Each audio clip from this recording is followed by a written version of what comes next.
We've all inherited loads of bad traits from our dad. One thing we gladly inherited from him, though, is our support for Manchester City Football Club.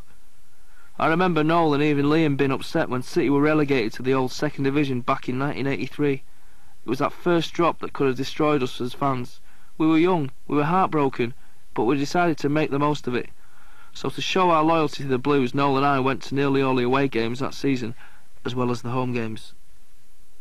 I remember once we went to Sheffield, a town famous for its steel. It was home to the finest knives in Europe, and boy did those Sheffield United fans know how to use them.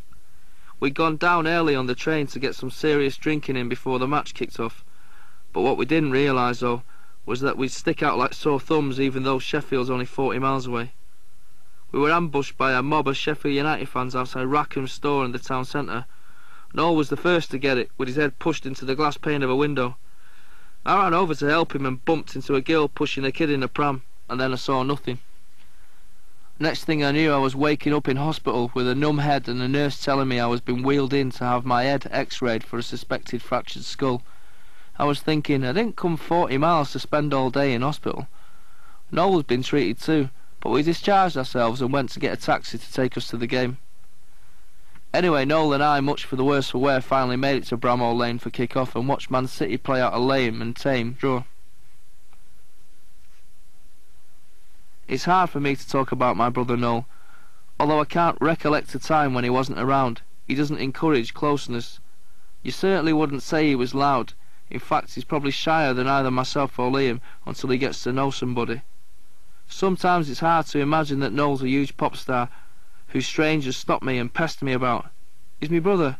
Sometimes I miss him. Other times he gets on my nerves, and I'm glad he's down in London or wherever he happens to be. One thing's for certain, he can really play his guitar.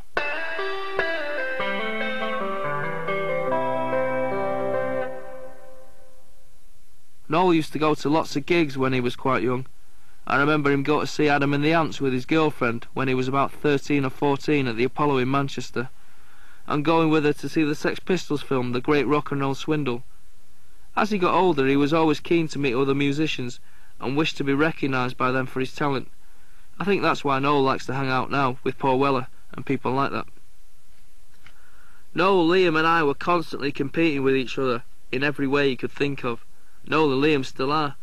Recently Liam turned up at my mum's house in Burnage with Patsy Kenzie and showed me his £30,000 Bristol car. They only make 8 a year, and although it was a 1981, it was very impressive. What do you reckon, Bod? Better than Noel's Rolls Royce? I just thought, good on you, Liam. Pity neither you nor Noel can drive.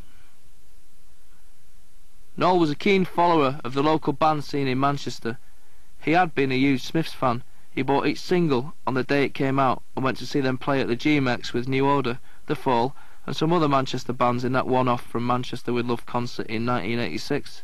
He even got Morrissey's autograph through our Auntie Anne, who worked at the same Bupa hospital where Morrissey's dad was a porter. He loved Morrissey and certainly bought his first solo album, and he thought Johnny Marr the coolest guitarist in the world. He'd spend hours in his bedroom playing his Smiths records, playing along with him, learning Johnny Marr's riffs. His favourite was the instrumental track on the B-side of the single Panic.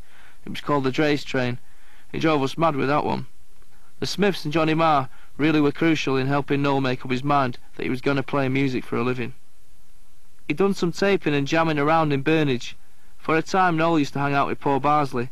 Before Paul played guitar and sang with Manchester band Molly Arford, and more recently Wireless, he and Noel had a little 5-piece outfit called Fantasy Chicken and the Amateurs.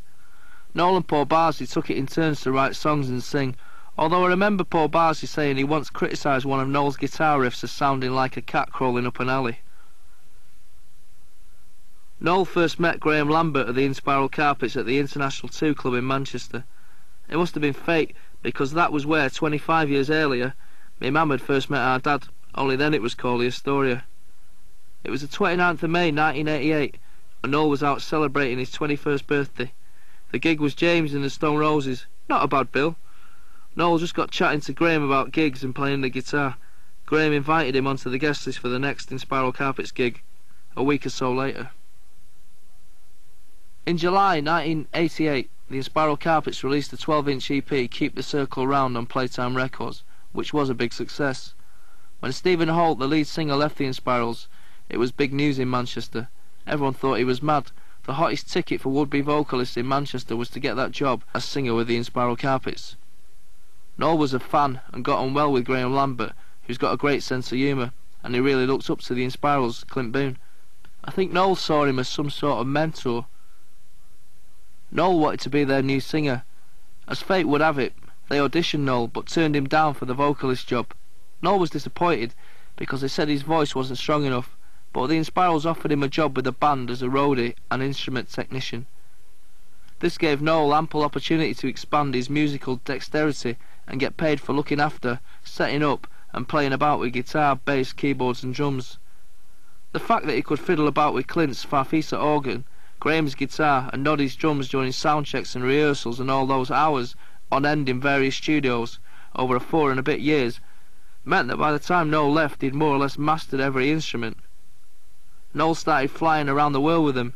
He got his hair cut in that famous bowl cut like Clint's and started wearing the loud big patterned shirts.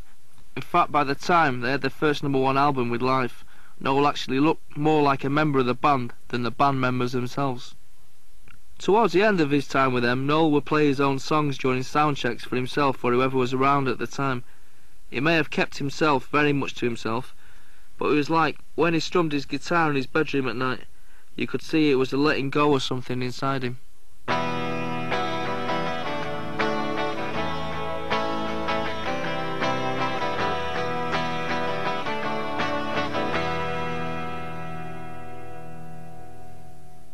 For the most part, Noel loved his time with the Inspirals, going to Europe, Japan and America, and being involved with a band who went on top of the Pops and played to 8,000 people at Manchester's GMX on 3 separate occasions. The place where our mum had worked when it was the old Central Station, and she'd just arrived in Manchester from Ireland. It was a buzz for him, as it would be for any 20 to 21-year-old.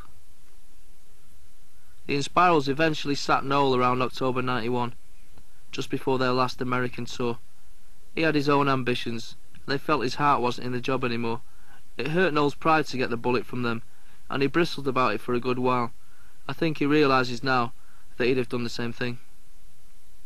Liam never liked guitar music or guitar bands. He thought they were all twats. Then when he was 17, he really got into the Stone Roses, albeit about 2 or 3 years after everyone else in Manchester. After Inspiral Carpets, the first gig our Liam went to was the Stone Roses at Spike Island in the summer of 1990. Liam loved everything about the Stone Roses, and they in turn got him into the Beatles. Most of all at that time, Liam loved Ian Brown. It was there at the Stone Roses gig, I think, that he decided for definite that he wanted to be in a band. In particular, to be the singer in a band, to be Ian Brown. That whole Manchester music explosion was the reason for Oasis. Liam's opportunity came when a local band called The Rain sacked their lead singer. I knew several guys out of The Rain. Paul Arthurs, Bonehead, always seemed to be in bands, and I'd seen him around for years carrying his keyboards under his arms, going to rehearse with whatever band he was in at the time. I didn't know Paul McGuigan, Gwigsy, the bass player, but I knew Tony McCarroll, the drummer, who was from Levenshulme. The line-up was Chris Hutton on vocals, Paul Arthur guitar, Tony McCarroll drums, and Paul McGuigan bass. They played a few inconspicuous gigs, including upstairs at Squire's Wine Bar in Disbury, but they were going nowhere. Then Chris Hutton left. Liam saw this as his big opportunity. He'd already modelled himself to look like a young Ian Brown. He even sang like him in the early days. Liam got in touch with Bonehead, Gwigsy and Tony and arranged an audition. They were quite keen to have Liam in the band, but he said he wasn't joining a band with a name like The Rain. He said they should call the band Oasis, and so that's what they did. Now there are a variety of different stories about where the name Oasis originated. There was the Ponzi explanation that it meant an oasis in a musical desert. Noel says it come from the name of a clothes shop in the Underground Market in Manchester.